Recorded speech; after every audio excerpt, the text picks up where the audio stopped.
Hello दोस्तों, स्वागत है आप सभी का आपके अपने चैनल बेसिक नॉलेज में। दोस्तों आज के इस वीडियो में हम लोग देखने वाले हैं क्लास 10th का मैथ का मॉडल पेपर सेट 5 जो कि मैथ का अंतिम मॉडल पेपर है। इससे पहले चारों सेट का मैंने डिटेल सॉल्यूशन करके अपलोड कर दिया, आप लोग देख सकते हैं। प्लेलिस्ट में जाकर क्लास 10th का प्लेलिस्ट आप लोग को सारा वीडियो मिल जाएगा। जितने सारे सब्जेक्ट है, साइंस का कंप्लीट हो चुका है, सोशल साइंस का 2-3 सेट हो चुका है, 3 सेट हो चुका है और जल्द ही सारा कंप्लीट करवा देंगे। अलग अलग क्लासेस का अलग अलग प्लेलिस्ट हम बना दिए हैं, वहाँ जाके आप लोग देख सकते हैं। तो चलिए इस वीडियो को शुरू करते हैं और देखते हैं क्या क्या सवाल है। इसमें बहुत ही अच्छे तरीके से सॉल्व करते हैं, एक एक चीज समझा के समझना है तो यहाँ आना है। चलिए शुरू करते हैं, देखते हैं दोस्तों क्या क्या सवाल है। और इतना सारा प्यार देने के लिए आप सभी का बहुत बहुत धन्यवाद। बस इसी तरह से आप लोग सपोर्ट करते रहिए, हम लोग हर एक ऊंचाई को छुएंगे। चलिए शुरू करते हैं। और एग्जाम में अच्छा नंबर लाना है तो पढ़िए अच्छा से, ठीक है, एकदम पढ़ाई को मत छोड़िए। चलिए देख लेते हैं। मॉडल पर सॉल्व करना दोस्तों बहुत ज़्यादा जरूरी है, क्योंकि इससे आप लोग एग्जाम में बहुत सारे सवाल आते ही आते हैं। देखिए पहला क्वेश्चन दोस्तों आप लोगों को चारों सेट में बताए हैं और ये क्वेश्चन फिक्स हो चुका है, एग्जाम में आएगा ही इस टाइप का एगो। अभाज्य गुणनखंड निकालने का सिंपल तरीका है, ये वाला कर लीजिए। यहाँ पे 225 का दिया है, 225 लिख दीजिए, जितना का देता है उतना लिख दीजिएगा। कितना बार में भाग जाएगा भैया? ये 2 से नहीं जाएगा, 3 से चल जाएगा। 3 7 21, एक बचेगा ना, तो 3 5 15। फिर 3 से जाएगा तो 3 दूनी 6, तो 7 में 6 गया तो एक बचेगा, तो 5 15 हो जाएगा। फिर से 3 5 15।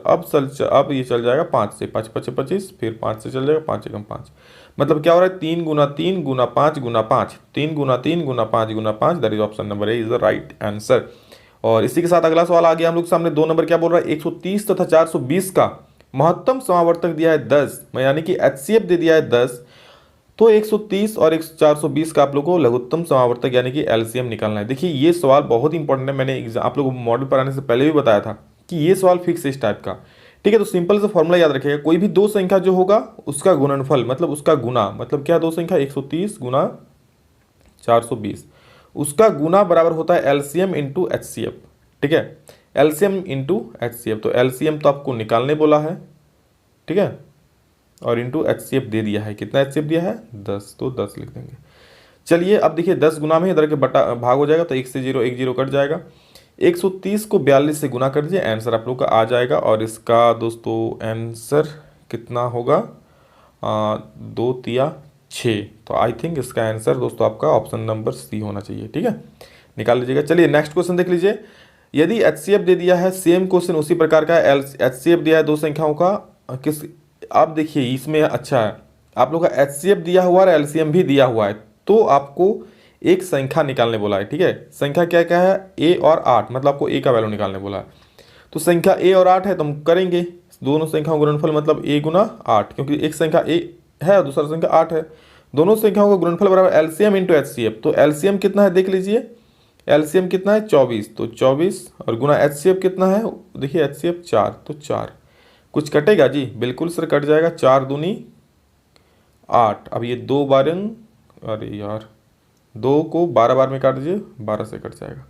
तो ए का वैल्यू कितना हो जाएगा? 12 दिख रहा है answer, option number C is the right answer. Next question, एक धनात्मक संख्या 4q प्लस 1 के रूप का है, तो यह संख्या निम्न में से क्या है? ठीक है, एक धनात्मक संख्या है जो कि 4q प्लस 1 का रूप है, तो ये क्या है? तो ऐसे देख के आप नहीं बोल सकते, आप एग्जाम्पल ले लीजिए, ठीक है। मान लीजिए हम q की जगह पे 1 मान लेते हैं, तो क्या हो जाएगा? 4 एकम 4 और 1 5 हो रहा है।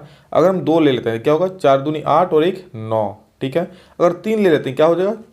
4 तिया 12 और 1 13, मतलब कुछ भी आप लीजिएगा, 0 लीजिएगा, 4 0 0 1 1 हो जाएगा। मतलब ये हर एक बार विषम संख्या ही आएगा। तो एक्चुअली ये में है, ये है क्या? विषम संख्या ही है, यानी कि बी बिल्कुल सही हो जाएगा। चलिए आगे बढ़ते हैं। द्विघात बहुपद x² प्लस 7x प्लस 2 के शून्यकों का गुणनफल क्या है? और दोस्तों जो आप लोग मॉडल पेपर में है, अगर कोई विद्यार्थी मॉडल पेपर को सॉल्व नहीं करके एग्जाम देने जाता है तो सबसे बुड़बक्की का काम कर रहा है। मतलब किसी को ऐसा नहीं करना है। अगर आप मॉडल पेपर को भी सिर्फ सॉल्व करके जाते हैं ना, तो 60 से 70% कहीं नहीं जाएगा। और समझ के चल जाते हैं ना कि मॉडल पेपर जो है, तब तो आपका आराम से 80% फोड़ सकते हैं। तो भैया फोड़ना है तो पढ़ना है इधर, ठीक है, तो इसलिए पढ़िए। देखिए क्या है, शून्यकों का गुणनफल बोला है। शून्यकों का गुणनफल क्या होता है? सी बाई ए होता है ना, यानी कि alpha into beta equal to होता है सी बाई ए। शून्यकों का गुणनफल होता है अल्फा इंटू बीटा, अब बराबर सी बटा ए। तो सी में क्या है? A X square plus B X plus C, मतलब ए का मान यहाँ कुछ नहीं, मतलब 1 है, बी का मान 7 है और सी का मान 2 है। तो अल्फा इंटू बीटा इक्वल होता है सी बटा ए होता है। तो सी की जगह पे कितना है? 2, और एक जगह पे कुछ नहीं, मतलब 2/1 2 ही हो जाएगा। तो 2 नंबर देखिए, 2 आंसर किसका है, ऑप्शन सी में बिल्कुल सटीक जवाब, परम सत्य उत्तर। यदि शून्यकों का योग तथा गुणनफल क्रमशः इतना और इतना है तो द्विघात बहुपद क्या होगा। मैं इससे पहले वाला क्वेश्चन आप लोगों को बताया कि इस टाइप का जब भी क्वेश्चन दिया रहे, शून्यकों का योग और गुणनफल दिया तो आप लोग द्विघात समीकरण लिख लीजिएगा क्या, कि x² minus alpha plus beta into x और प्लस अल्फा इंटू बीटा और बराबर 0। ये द्विघात समीकरण हो गया, लेकिन हमको बहुपद चाहिए तो बस ये वाला टर्म निकाल लेंगे, आंसर हो जाएगा। x का वैल्यू कितना है, तो x का तो होता ही है x² minus alpha plus beta मतलब शून्यकों का योग, और योग कितना दिया है, देखिए 3 दिया है, तो यहाँ लिखेंगे 3, और गुना में x है तो x, प्लस है तो प्लस, अल्फा इंटू बीटा मतलब शून्यकों का गुणनफल, गुणनफल कितना दे दिया -2, तो यहाँ बैठा देंगे -2। इसको सॉल्व कर लीजिए, आंसर आ जाए x² माइनस 3x और plus minus -2, x² minus 3x minus 2 कौन वाला देख लीजिए, x² minus 3x minus 2, that is option number C is the right answer. चलिए इसी के साथ आगे बढ़ते हैं 7 नंबर, किसी बहुपद, और दोस्तों इसको तो देख के आप लोग आंसर मारिए, बोलने का जरूरत नहीं है। 3 जगह पे कट रहा है तो इसका शून्य को कैसे संख्या क्या हो जाएगा 3, बहुत बार आपको समझा दिए हैं, इतना आसान सवाल एग्जाम में दोस्तों आएगा ही आएगा, ठीक है, क्योंकि इससे एक सवाल तो फिक्स है। जिस जिस टाइप का क्वेश्चन है खाली टाइप समझ लीजिए, किस किस टाइप का पूछ रहा है उसको सॉल्व कीजिए। 40 में 40 अगर नहीं आया ना तो फिर मुझे बताइएगा। नेक्स्ट क्वेश्चन देखिए क्या बोल रहा है कि समीकरण युग्म दिया है, 2 को समीकरण दिया है, उसका हल क्या होगा, अद्वितीय, अनेक हल होगा, कोई हल नहीं होगा, 2 हल होगा। 4 ऑप्शन में दिया गया, ठीक है। तो क्या इसका हल होगा वो चीज़ बताइए। तो देखिए हल निकालने के लिए आपको सबसे पहले कंडीशन पता होना चाहिए, कौन वाला, कि a1/a2 b1/b2 c1/c2 में क्या रिलेशन होता है, किस रिलेशन में क्या कंडीशन होता है। तो हम चलिए सबसे पहले a1/a2 निकालते हैं, a1/a2, ठीक है। तो यह है a1, यह है b1, यह है c1, यह है a2, यह है b2, यह है c2। तो a1/a2 क्या आ जाए 2/4, ठीक है, मतलब 1/2 आ जाएगा काट के। b1/b2 निकालिए, तो b1/b2 कितना हो जाएगा, b1 में है 3 और b2 में है -5, मतलब -3/5। भैया जी यहीं पर आपका बराबर नहीं हो जा रहा है, ये 1/2 आ रहा है, ये -3/5 आ रहा है। मतलब हम कह सकते हैं, क्या कह सकते हैं कि a1/a2 not equal to b1/b2 हो रहा है, बराबर हो रहा है। नहीं, आप लोग देख के ही तो बोल सकते हैं सर नहीं हो रहा है। तो जब नहीं हो रहा है तो यही वाला कंडीशन होगा, a1/a2 निकाल b1/b2 निकाल, दोनों बराबर नहीं आ रहा है, मतलब नॉट इक्वल टू। भैया नॉट इक्वल टू होता है तो होता है प्रतिच्छेदी, मतलब सिर्फ और सिर्फ एक हल होगा, यानी कि अद्वितीय हल। ऑप्शन नंबर ए बिल्कुल सटीक जवाब, परम सत्य आंसर। चलिए आगे चलते हैं। समीकरण युग्म y इक्वल टू 0 और y इक्वल टू -5 का हल है। तो भैया जी यहाँ तो 2 हल दिया ही है, और कहाँ हल होगा, कोई हल ही नहीं यहाँ पर, ठीक है।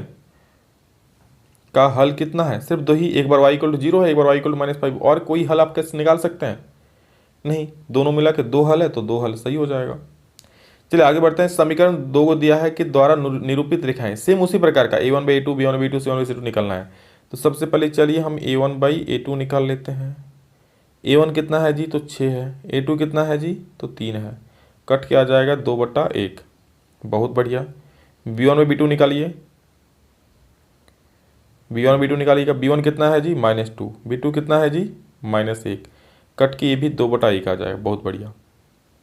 c1/c2 निकाल लीजिए, तो c1 कितना है जी 9 है, c2 कितना है जी, c2 कितना है 12 है, यहीं पर गड़बड़ झाला कर दिया ना, 3 3 9 3 4 12, मतलब ये बोल रहा है हम बराबर नहीं होंगे, तो लोग बराबर हो, मतलब a1/a2 equal to b1/b2 not equal to c1/c2। कौन सा केस होता है ये, समांतर हो जाता है, समांतर हो जाता है ना, यानी कि ऑप्शन नंबर बी।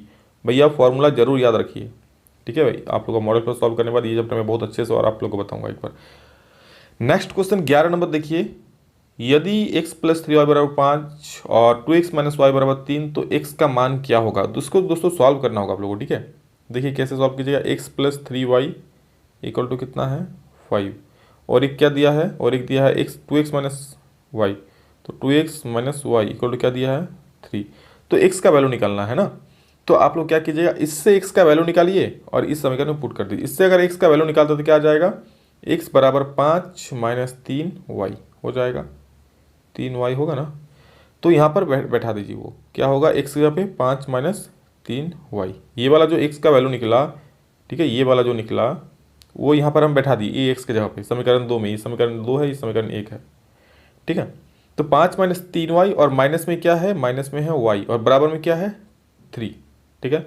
तो 2 पचे 10 हो जाएगा, 3 दूनी 6y हो जाएगा और माइनस में y बराबर 3। इसको सॉल्व कीजिएगा दोस्तों, तो इसको सॉल्व करने के बाद आपका हाँ ये 7y हो जाएगा, उधर 3 में 10 जाएगा तो -7, मतलब -7y बराबर -7 कट जाएगा तो y का वैल्यू 1 आ जाएगा। y का वैल्यू 1, तो y का वैल्यू 1 यहाँ पर बैठा दीजिए, तो क्या हो जाएगा 3 एकम 3, 5 भी 3 गया तो 2, यानी कि x का वैल्यू क्या हो जाएगा 2 हो जाएगा। That is option number C is the 100% correct answer, परम सत्य उत्तर। आगे बढ़ते हैं 12 नंबर, यदि x बराबर 2 y बराबर 3 है, समीकरण इतना का हल है तो k का मान कहते भैया, इससे आसान सवाल और कहाँ मिलेगा आपको। x का वैल्यू दिया हुआ है, y का वैल्यू दिया हुआ है, समीकरण आपके सामने रखा हुआ है, बस x का वैल्यू पुट कीजिए, y का वैल्यू पुट कीजिए, k का मान निकल जाएगा। यानी क्या होगा 2 इंटू एक्स का मान कितना है जी, तो 2 है, प्लस y का मान कितना है जी, तो 3 है, बराबर के, बस निकाल लीजिए, 2 दूनी 4 और 3 कितना हो जाएगा, k का वैल्यू 7। तो 7 देखिए किस में है, 7 बिल्कुल 7 देगा। आगे बढ़िए 13 नंबर, समीकरण युग्म इतना तथा इतना का हल क्या होगा। सेम कंडीशन आप लोग यहाँ अप्लाई कर सकते हैं कि जो अभी बताएं, सॉल्व कर सकते हैं, एक्स और वाई का वैल्यू निकल, लेकिन उसमें टाइम लग जाएगा। जब आपको ऑप्शन दे रहा है ना, तो ऑप्शन हिट कीजिए। कैसे ऑप्शन हिट करेंगे सर, जब आपको ऑप्शन 2 को दिया हुआ रहे और बोला क्या हल होगा, तो कैसे चेक करेंगे, एक्स और वाई का मान ले लीजिए, उसमें पुट कीजिए। अगर दायां और बायां वाला बराबर हो जाए, मतलब इधर 16 है इधर भी 16 आ जाए तो ठीक है, इधर 2 है तो इधर भी 2 आ जाए तो ठीक है। चलिए दिखाते हैं। पहले में क्या है, x का मान 3 y का मान 5, तो यहाँ 3 लिखेगा x में और y में 5, तो 3 5 8 बराबर हो रहा है, नहीं हो रहा है, मतलब ये खत्म। x में 9 y में 7, तो 9 और 7 जोड़िएगा तो 7 और 14 15 16, हाँ ये काम कर रहा है। चलिए इसमें भी देख लेते हैं, इसमें x में 9 और y में 7, हाँ इसमें भी 9 में 7 जाएगा तो 2 आ जाएगा, मतलब करेक्ट आंसर बी हो जाएगा। ठीक है, आगे बढ़ते हैं। द्विघात समीकरण की घात निम्नलिखित से है। द्विघात समीकरण की कितनी घात होती है, कोई भी द्विघात समीकरण कैसा होता है, X square plus B X plus C, मतलब घात में कितना होता है 2, तो हमेशा द्विघात समीकरण घात में 2 होता है।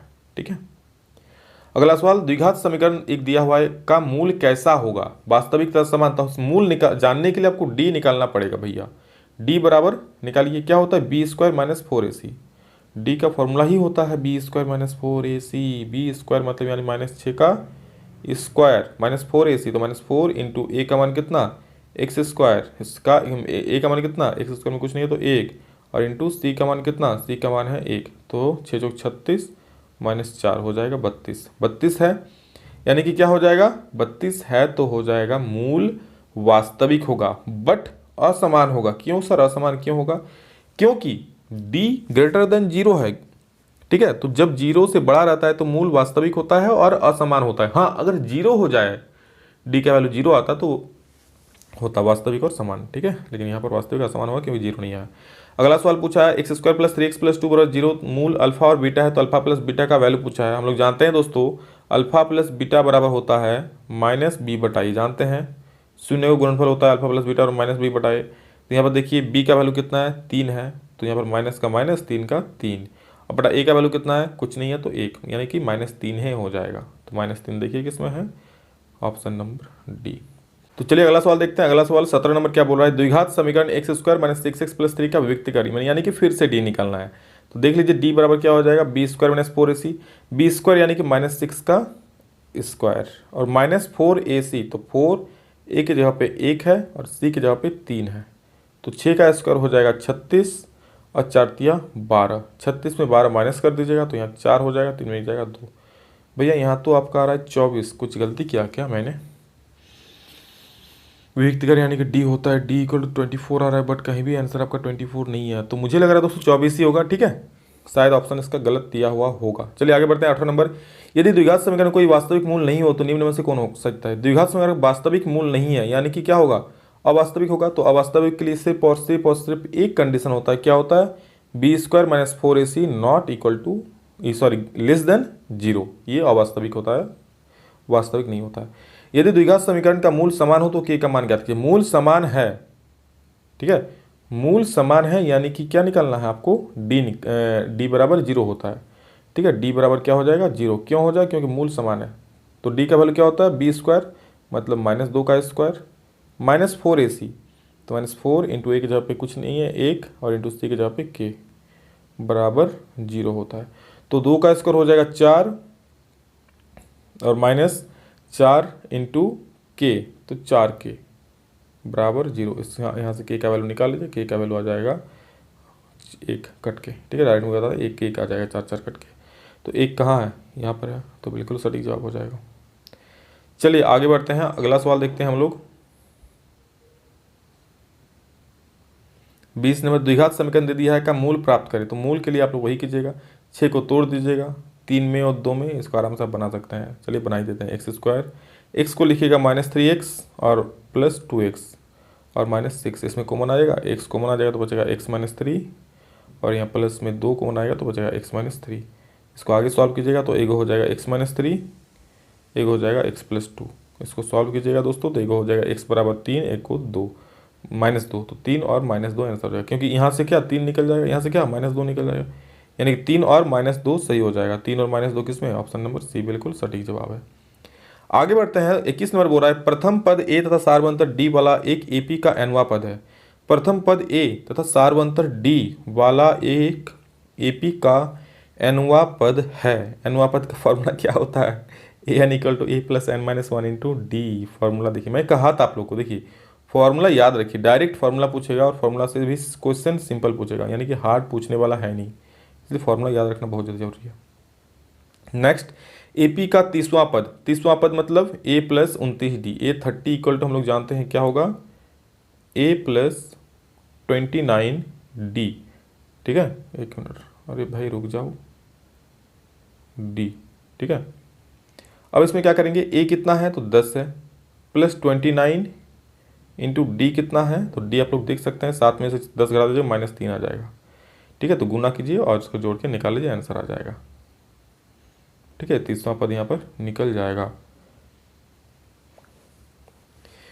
a + 29d, ठीक है। तो आंसर इसका दोस्तों आप लोग बता दीजिए कितना होगा कमेंट में। नेक्स्ट 23 नंबर,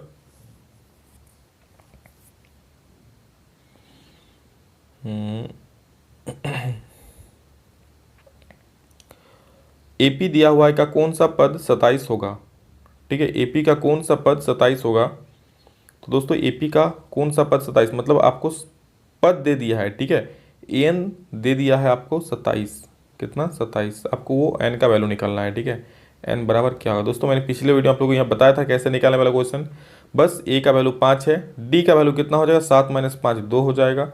तो ए का वैल्यू 5 है दिया हुआ, ए का वैल्यू आपको पता है, डी का वैल्यू पता है, ए एन का वैल्यू पता है, बस फॉर्मूला लगाइएगा क्या, A N equal to A plus N -1 into D वाला लगाइएगा, आंसर आ जाएगा, ठीक है। चलिए आगे बढ़ते हैं दोस्तों। इसका शायद आंसर आपका नहीं मैच कर रहा मेरे हिसाब से, तो एक बार आप लोग कमेंट में बोलेंगे जरूर कि आप लोग का आंसर आया क्या इसको सॉल्व करके।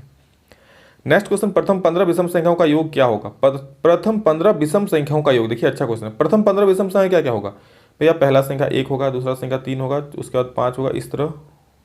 प्रथम 15 मतलब कहाँ तक हो जाएगा, प्रथम 15 मतलब इस तरह प्रथम 15 को होगा, वहाँ तक आपको योग निकालना होगा, ठीक है। आप लोग देख सकते हैं, गिन सकते हैं, लेकिन गिनने की जरूरत नहीं है, आपको योग निकालना है, मतलब SN निकालना है, S15 निकालना है। चलिए निकालते हैं S15, 15 पदों का योग मतलब S15, n/2 यानी कि 15/2 इंटू 2a, तो 2 इंटू ए की जगह पे 1 और प्लस n-1 इंटू डी, तो n की जगह कितना 15n है, 15 में 1 चल जाएगा तो 14, n-1 मतलब 15 - 1, क्योंकि n का वैल्यू कितना है 15 है ना, तो यहाँ पर n-1 यानी 14 हो जाएगा, और n-1 into n/2 into 2 plus n-1 हो गया इंटू डी, ठीक है। इंटू डी में क्या हो जाएगा, डी में आप घटा दीजिए, 3 में 1 2 हो जाएगा। इसको सॉल्व कीजिए दोस्तों, 15/2 है, 15/2 हो जाएगा, और यहाँ पर क्या हो जाएगा देखिए, 14 दूनी 28, इधर 2 एकम 2, 28 और 2 30 हो जाएगा। तो काट दीजिए, 2 15 30, 15 का 15 × 15 225, इसका आंसर सही हो जाएगा। That is option number C is the परम सत्य उत्तर। आगे देखिए, भुजाओं की समान संख्या वाले बहुभुज समरूप होते हैं यदि उनके संगत कोण बराबर हो जाए, ठीक है। भुजाओं को समान भुजा वाले बहुभुज समरूप तभी होगा जब उसका संगत कोण क्या हो जाए, बराबर हो जाए। आगे देखिए, किसी त्रिभुज में एक भुजा के समांतर खींची गई रेखा अन्य भुजाओं को डैश अनुपात में विभाजित करती है। मान लीजिए ABC एक त्रिभुज है, BC के समांतर एक रेखा खींचते हैं यहाँ पर D, तो बाकी ये क्या करता है, ये इस भुजा को क्या करता है, समान अनुपात में विभाजित करता है। कैसे करता है, AD/DB = AE/AC, एक थ्योरम ही है, ठीक है। तो समान अनुपात में विभाजित करता है भुजाओं को, समान अनुपात में, ऑप्शन नंबर ए सही हो जाएगा। समरूप त्रिभुजों के संगत भुजा डैश होते हैं। समरूप त्रिभुजों के संगत भुजाएं क्या होती है? समानुपाती होती है। ठीक है, बराबर नहीं होता है, समानुपाती होता है, याद कर लीजिएगा। जब भी दोस्तों समरूपता का नियम आता है तो बराबर बराबर कुछ नहीं होता है, वहां पर मैक्सिमम समानुपाती ही होता है। कौन का बात करें तो बराबर हो जाएगा वहां पर। निम्नलिखित में से कौन समरूपता की कसौटी नहीं है? तो भैया जी यहाँ पर ए ऐसे, यहाँ पर समरूपता कसौटी नहीं है, बाकी सब कुछ है। ठीक, आगे बढ़ते हैं। इसके साथ 29 नंबर बोल रहा है एक समलम दिया हुआ है। ठीक है, इस तरीके से एक समलम दिया हुआ है आपको, जिसका नाम दे दिया है ABCD। ठीक है, और यहाँ बोल रहा है कि ओ परस्पर ओ परछेद कर विकर्ण विकर्ण है, यहाँ पर एक दूसरे को परछेद कर रहा है, कहाँ पर? ओ पर। तो बोल रहा है कि AB बराबर 2CD है, आपको दे दिया है क्या? AB बराबर 2CD, तो हम इसको ऐसे भी लिख सकते हैं कि AB बटा CD बराबर 2/1, नीचे कुछ नहीं मतलब 1 ना। तो AOB और COD का क्षेत्रफल का अनुपात, यानी कि AOB ये वाला और COD ये वाला, इसका क्षेत्रफल का अनुपात बोला है। तो याद रखिए दोस्तों, जब भी ऐसा समलम दिया हुआ रहे, ठीक है, और आप लोग का ये दिया हुआ रहे, ये वाला चीज़ है, तो मतलब ये जब भी समलम है, ठीक है, तो उसका जो ये त्रिभुज का क्षेत्रफल का अनुपात क्या होता है? उनकी भुजाओं का अनुपात का स्क्वायर, भुजाओं के अनुपात का वर्ग। तो भुजा के अनुपात क्या है? 2/1, तो 2/1 का वर्ग कर दीजिए, क्या हो जाएगा? स्क्वायर कर दीजिए, 4/1 हो जाएगा, यानी कि 4:1 सही उत्तर हो जाएगा, सी नंबर। आगे देखिए, यदि कर्ण का स्क्वायर, लंब का स्क्वायर प्लस आधार का स्क्वायर सिंपल समानी पाइथागोरस थ्योरम ये होता है। पाइथागोरस थ्योरम कौन त्रिभुज में लगता है? तो समकोण त्रिभुज में लगता है। समकोण त्रिभुज किस में है? तो ऑप्शन सी में है। चलिए आगे बढ़ते हैं, क्योंकि ये दोस्तों आप लोग का समकोण त्रिभुज में ही हमेशा लगता है, कर्ण का स्क्वायर, लंब का स्क्वायर प्लस आधार का, बाकी कोई त्रिभुज नहीं लगता दुनिया का। किसी समकोण त्रिभुज में आधार तथा लंब की लंबाई इतना इतना है तो कर्ण की लंबाई ज्ञात कीजिए। कर्ण का लंबाई क्या होता है? हम लोग जानते हैं दोस्तों, कर्ण का स्क्वायर इक्वल लंब का स्क्वायर प्लस आधार का स्क्वायर होता है ना। तो कर्ण का स्क्वायर क्या हो जाएगा? 5 का स्क्वायर और प्लस 12 का स्क्वायर, दोनों का स्क्वायर निकालिए, 5 5 25, 12 का स्क्वायर हो जाएगा 144, दोनों को जोड़ दीजिएगा 169 आ जाएगा। इधर हो जाएगा कर्ण का स्क्वायर, ठीक है, इधर स्क्वायर है उसको उधर कर दीजिएगा तो रूट हो जाएगा, मतलब 169 का रूट निकालिए, आंसर आ जाएगा, यानी कि 13 आप लोग का आंसर हो जाएगा। Option number D is the परम सत्य उत्तर। आगे देखते हैं, वृत्त के केंद्र से स्पर्श रेखा पर स्थित कौन सी बिंदु न्यूनतम दूरी पर होता है? बोल रहा है वृत्त के केंद्र से, ठीक है, स्पर्श रेखा पर स्थित, वृत्त का केंद्र से दोस्तों, ठीक है, स्पर्श रेखा कौन बोला है? ये वाला है। यहाँ से वृत्त का केंद्र से स्पर्श रेखा पर स्थित, ये रेखा स्थित है, कौन सी बिंदु न्यूनतम होती है? ये स्पर्श रेखा है, ठीक है, ये भी स्पर्श रेखा है, तो कौन सा बिंदु सबसे सामने होगा? ये जो टच करेगा वही वाला बिंदु ना, तो ये टच करेगा वो वाला बिंदु, इस बिंदु को हम लोग क्या बोलते हैं? स्पर्श बिंदु बोलते हैं। ठीक है, तो ऑप्शन नंबर ए बिल्कुल सही हो जाएगा। स्पर्श बिंदु सबसे न्यूनतम दूरी पर होती है वृत्त का केंद्र से। वृत्त के व्यास के सिरों पर खींची गई स्पर्श रेखा में क्या संबंध होती है? दोस्तों वृत्त का व्यास ये वाला हो गया, व्यास मतलब व्यास ये वाला हो गया, चलिए ये वाला व्यास, और व्यास का सिरा ये वाला और ये वाला, उसके सिरों पर खींचेगा और ये वाला खींच रहा है, तो उसमें क्या संबंध होता है? ये समांतर होती है या समांतर? तो वृत्त ये वाला अगर वृत्त के व्यास पर कोई भी समांतर रेखा, कोई भी रेखा खींच रहे हैं स्पर्श रेखा, तो वो हमेशा समांतर होती है। ठीक है, तो समांतर हो जाएगा, यानी कि बी बिल्कुल सही उत्तर हो जाएगा। आगे देखते हैं, ओ केंद्र वाले वृत्त की पीए तथा पीबी स्पर्श रेखा है। कोई एक वृत्त है, ठीक है, यहाँ इसका केंद्र ओ है, यहाँ पर एक पी दिया हुआ कोई बिंदु है, और पी ए और पी बी बोल रहा है दो स्पर्श रेखा है, जहाँ पर कोण ओ ए पी बोल दिया है, ओ, और यहाँ पर ये ए है, ये बी है। ओ ए पी का वैल्यू बोला है कितना होगा? ओ ए पी मतलब ये वाला कोण निकालना। तो भैया जानते ही ये कोण 90 डिग्री होता है, कोई भी त्रिज्या अगर स्पर्श रेखा को टच करती है तो 90 डिग्री कोण बनाती है, मतलब 90 डिग्री हो जाएगा। ऑप्शन नंबर सी सही हो जाएगा। चलिए आगे बढ़ते हैं। नेक्स्ट क्वेश्चन हम लोग का है दोस्तों, क्या देख लीजिए कि ओ केंद्र वाले वृत्त का यदि पी क्यू तथा पी आर स्पर्श रेखा हो, ओ केंद्र वाला कोई वृत्त है, ठीक है, ओ केंद्र है इसका, ओ केंद्र, पी क्यू और पी आर, ये पी क्यू और पी आर, मान लीजिए यहाँ पर पी है, यहाँ पर क्यू है, यहाँ पर आर है, ठीक है, कोई स्पर्श रेखा है। चलिए फिगर अच्छा नहीं बना, कोई दिक्कत नहीं, फिर भी आप लोग समझ जाते हैं, आप लोग तेज से हैं तो क्या दिक्कत है। ठीक है, पी क्यू और पी आर दो स्पर्श रेखा है यहाँ पर, ठीक, पी क्यू और पी आर। देखिए दोस्तों, अंगुली से लिखना कितना परेशानी होता है मैं समझ रहा हूँ, क्योंकि मैं अंगुली से लिख रहा हूँ, कलम से नहीं लिख रहा हूँ। ठीक है, तो अंगुली से आप लोग सोच ही सकते हैं कैसा राइटिंग होगा। पी क्यू और पी आर दो स्पर्श रेखा बोला है, तो कोण क्यू पी आर बराबर 80 डिग्री, क्यू पी आर मतलब ये वाला दिया है 80 डिग्री, तो आर ओ क्यू होगा, आर ओ क्यू मतलब ये वाला ओ, ये कितना कोण होगा? तो आपको बताएं ये दोनों कोणों का योग कितना होता है? 180, ये 80, तो ये कोण कितना हो जाएगा? 100 डिग्री, तब ना 180 होगा, तो उस कोण सी आंसर सी हो जाएगा सही, 100 डिग्री। नेक्स्ट वृत्त की त्रिज्या तो व्यास में क्या संबंध है? वृत्त की त्रिज्या और व्यास में क्या संबंध होता है? तो होता है त्रिज्या बराबर 2 गुने व्यास, यानी कि एक ए जो है वो परम शुद्ध उत्तर हो जाएगा। आगे बढ़ते हैं। 37 नंबर बोलता है 60 डिग्री केंद्रीय कोण और 40 सेंटीमीटर त्रिज्या वाले त्रिज्याखंड का क्षेत्रफल है। तो त्रिज्याखंड का क्षेत्रफल क्या होता है? थीटा बटे 360 into pi R square. Theta कितना है? 60 डिग्री बटे 360 into pi R square. Pi का मतलब 22 बटे 7 और आर का स्क्वायर मतलब कितना? 14 का स्क्वायर मतलब 14 गुने 14। ये कट जाएगा, 7 दूनी 14, 1 जीरो से 1 जीरो, 6 छोके 36, 2 3 अंक 6। तब गुना कीजिए 22 को 14 को, आंसर आ जाएगा। ठीक है, हाँ तो दोस्तों इसका आंसर आप लोग निकाल लीजिएगा। इसका आंसर आ जाएगा 308 बटे 3 सेंटीमीटर स्क्वायर। ठीक है, चलिए नेक्स्ट क्वेश्चन देखते हैं। 38 नंबर क्या बोल रहा है? तो दोस्तों ये भी सेम ही क्वेश्चन है। थीटा दे दे 60 डिग्री, थीटा दे 21 सेंटीमीटर, उसी प्रकार का फॉर्मूला लगाइए, theta by 360 into pi square, answer आ जाएगा। ठीक है, आगे 39 नंबर है 7 सेंटीमीटर त्रिज्या वाले अर्धवृत्त का क्षेत्रफल। अर्धवृत्त का क्षेत्रफल क्या होता है? वृत्त का क्षेत्रफल पाई स्क्वायर, तो आधा वृत्त का 1/2 इंटू पाई आर स्क्वायर होता है ना। तो 1/2 मतलब 1/2 ही होगा। पाई का मान 22 बटे 7। ठीक है, और आर स्क्वायर मतलब 7 का स्क्वायर गुने 7 गुने 7, कुछ कटेगा, 7 एकम 7 कट जाएगा, 2 11 22 कट जाएगा। ठीक है, 11 बार में तो 11 सते 77 आंसर आएगा। तो दोस्तों यहाँ पर आंसर तो हमको नहीं लग रहा है कि सही है, क्योंकि बनाया तो सही है, शायद ये आंसर आपका गलत दिया है। 77 बटे 2 चतुर्थांश का क्षेत्रफल हो जाएगा। ठीक है, चलिए आगे देखते हैं। 40 नंबर, इसको आप लोग भी एक बार खुद से सॉल्व कीजिएगा। 39 नंबर क्या आएगा कमेंट में जरूर बोल दीजिएगा।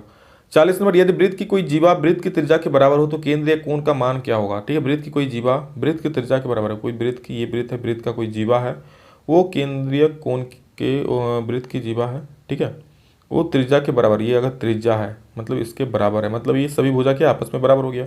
ये दोनों तो बराबर होता ही है, अब इसके बराबर ये वाला भी हो गया, मतलब तीनों भुजा बराबर हो गया। तीनों भुजा बराबर कौन कौन में होता है? कौन त्रिभुज में होता है? समबाहु त्रिभुज, मतलब प्रत्येक कोण कितना का हो जाएगा? 60 डिग्री का। तो ऑप्शन सी बिल्कुल सही हो जाएगा। तो दोस्तों ये था आप लोग का मैथ का सेट 5 का टोटल सॉल्यूशन, और इसी के साथ दोस्तों आप लोग का सेट 5 पूरा कंप्लीट होता है, मैथ का पांचों सेट। इसके बाद दोस्तों आप लोग जरूर, हर एक विद्यार्थी जो नहीं देखा है उसको शेयर कर दीजिए, जरूर देखिए, एक भी सेट मिस नहीं होना चाहिए, हर एक को रिवाइज कीजिए, आप लोग को बहुत ज़्यादा फायदा होगा। चलिए दोस्तों अभी के लिए इतना ही, फिर मिलते हैं नेक्स्ट वीडियो में, तब तक के लिए जय हिंद, वंदे मातरम।